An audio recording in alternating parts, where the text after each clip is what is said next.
سلامونه او مینه خویندرونو، دا ژوند ډېر لږ دی، څو ورځې دي. دغه یو ساعت، ورځ، میاشت او کال چې تېرېږي، موږ او تاسې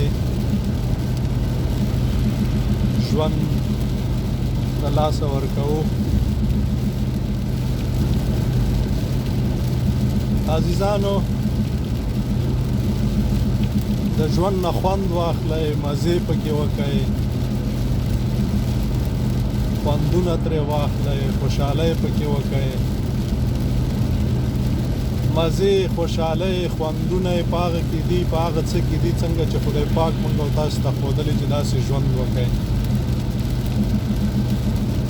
خدای پاک موږ او تاسو ته ښودلی دي چې څه چې ځان ته خواښوئ، نورو ته یې خوښ کړئ.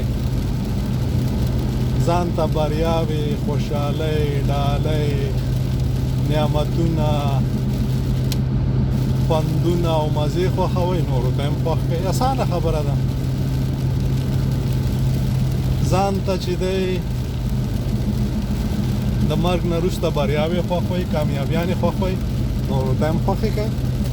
اسانه خبره ده. نه غواړي چې بل څوک در سره منافقت وکړي، ستا غیبت وکړي، په تا بهتان وکړي، په تا تهمت وکړي، په تا تور ولګوي،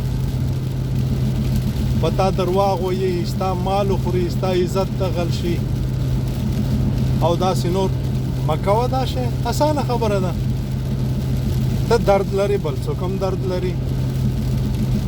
عزیزانو، ډېره اسانه خبره. نه ډېر علم ته اړتیا شته، نه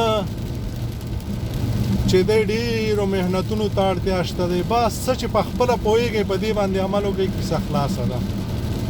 او که نه، د انسان نه خو شرمېږو، انسان سره خو د انسان په مخ کې خو یو څه او په انشا بل څه کوو، لیکن د هغه رب نه چې هغه ته د نشته کړی، د هغه نه شرم درځي، نه حیا درځي، نه ننګ درځي، نه غیرت درځي، چې هر څه خو همدغه خدای را کړي دي. بیا ته په پټه او ښکاره د هغه خلاف لګئ. درواغ، منافقت، ډاکې، غل، هر دلګري چې ده، هغه د خدای خلاف توطیې کوي.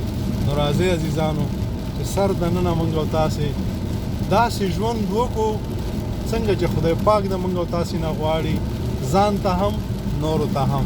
السلام علیکم ورحمت